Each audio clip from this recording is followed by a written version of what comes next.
access to good nutrition is so important that it's a big part of the beginning and changing that cycle and providing and I've met so many great people coming out here, and what brought me here in the first place was the cannabis, because of I use it to help me with my PTSD, my anxiety, my stress, and even skin conditions. But so when the temple had closed in Garden River, I was, I knew Brendan had it set up, so then I started coming here and he started talking about that vision. And I'm familiar with that vision from hearing it from other people in his family from a long time ago. But so when this opportunity came up to be like, okay, let's go, let's do this. I had originally started with just the idea of, okay, compost. I knew it was compost, but it went from one little thing, compost, which didn't really complete, to going down there for a couple of days to cut line and set up perimeter so we have the idea of the space on the farm and stuff. And being told from our own community and our own people that I know and have worked with before to stop, it's just, how can you stop this good medicine? Like, don't just, it's not frustrating to not get angry, but in the sense that I've been working through that anger, but it's really frustrating for when there's good medicine that's helping me, and a lot of the community does know me and knows that I do benefit from these medications and this medicine that he's been able to distribute and share with people. So this won't stop. I'm not going to stop gardening. I'm not going to stop consuming medication that I directly benefit from, and even my children do with their eczema and stuff, some of that cream. So I encourage everybody to, come on out. There's a lots to do. I am not a gardener. I am by far not a gardener, but we're trying. It's, we're learning, and I just know that this is where I'm supposed to be and doing these good things. I just wish that wasn't so difficult, and when I try to get into that mentality of what are they thinking, I get lost, and so I just gotta stop and keep doing and doing and doing. So I just wanted to say Chimiigwech to my friends and to the ranch for allowing me, combat veteran, to come to a place where I know there's a lot of love and teachings and patience happening, even though it's hard learning the language. Nobody gives up, and as far as that goes, the language is really hard, but I'm very grateful to be here and with my elders, teaching me and showing me.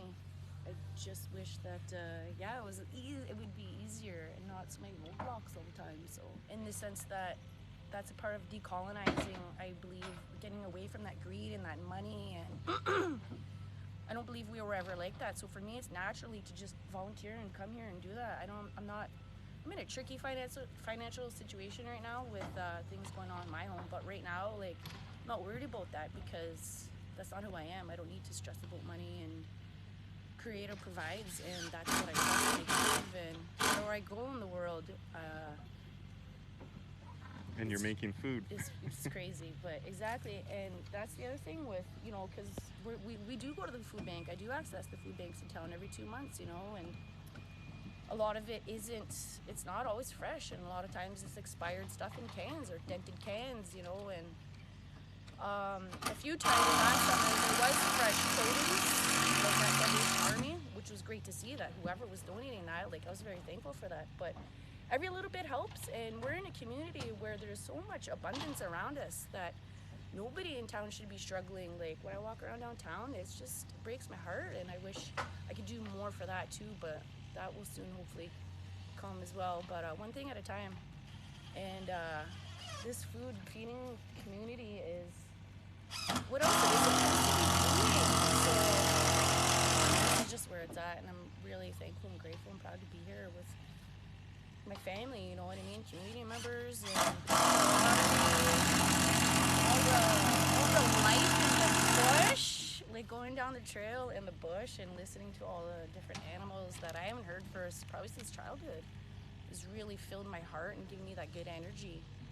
And that is going to keep going, because I'm not going to go back into my depression depression, and I'm not going to go back home to being stuck like that no more, because I know this feels good and I know this is where we belong. So I'm just really proud of these people here at the ranch that come together and stand up, and it's good to see some of that leadership come out and support and give us good words and kind words. But I know for the other ones that were served the cease and desist, it's just it's a lot of hurt that's going to keep perpetuating, and a lot of anger, and I see that, and that's not what I want for our community or our members. And you know, our children are witnessing, and they learn to lead that too, and they'll carry on what they learn and see. So that's why it's important for me, because my kids are usually next door at their auntie and uncles, or their dad's across the street. So it's important for me to be here and, you know, in that capacity. I also just wanted to add real quickly that I'm not ashamed to be on probation or anything like that, but being on probation and with this COVID thing, the probation officer was asking me, like, what was I still doing, and what could I do, right? Like, I couldn't go to my programs or access things in Garden River like I was doing. But on that note, I had asked Brendan and Mike previously, you know, have you guys ever done volunteer or signed off on volunteer hours kind of thing before? They said, yeah, they've done that before with the black fox fishing. So I thought that was a great opportunity, in the sense that, because I don't want to agree the way that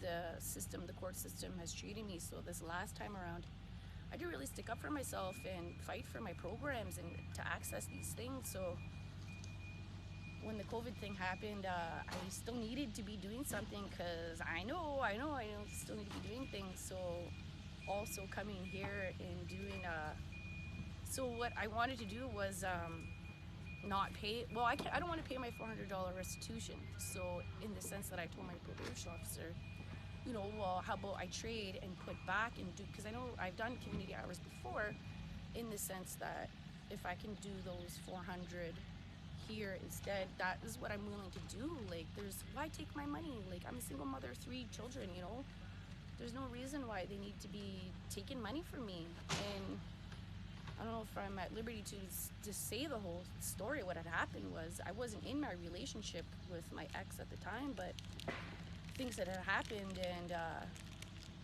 one thing led to another, and the system wanted me. I was at my own home when things had happened, and I got taken out of there or whatever. The kids weren't home, but I have to address these things in court again. So it's just this repetitive cycle. And I told the judge this last time, I said, I'm a recidivist. Like, you know, I keep coming back here into your system, and you guys aren't actually, if they would know how to handle Anishinaabe or give us the right direction. So I'd stand up and say, you know, I'm not going to your PAR program. I'm not doing your anger management solutions. I'm not doing your CAT app. I'm going to go to the Friendship Center and do things my way. So, and that's what it's been. And I got some great healing and things. But the program that I was going to do couldn't happen, Beauty from Ashes, because of the COVID situation. But so I knew that I asked creators, like, please put me somewhere, please. And then that's what happened. And then my friend and I, we took a walk out here one day, and I've just been coming out here ever since, for the past I think 2 months now. I don't know, all the days are just kind of melding into one. But I just gotta say to my friend, you know, big chini gwach for that, because if anybody knows anything about mental health, like, that's a real topic. You may not see, but you can see sometimes if you look at people. And I know my friends can see things, and we all help each other in with the things that we go through. We may not have to talk about our stuff, but it's good medicine being around here and doing these things. And so I hope with that people realize there's that opportunity to come and help. Like, just if you need a timeout, wherever you are, come and put your hands in the soil and these rocks, and I'm telling you, it's healing. And like my friends have said, my face has changed. I'm lighter, I'm happier, and even more patient with my rabbit at home. You know, all these little things, it makes a difference. And this is why we do these things. And it's important to come back to it, because of the situation the world is, the way it's going. We need to start now dismantling old training thoughts, and you know, there's these old systems that just are not working. Clearly across the board, like communities all over town are struggling with their chief and councils. So I love these guys. I respect the leadership here and all that, but on that same note, I mean, you can't stop a garden.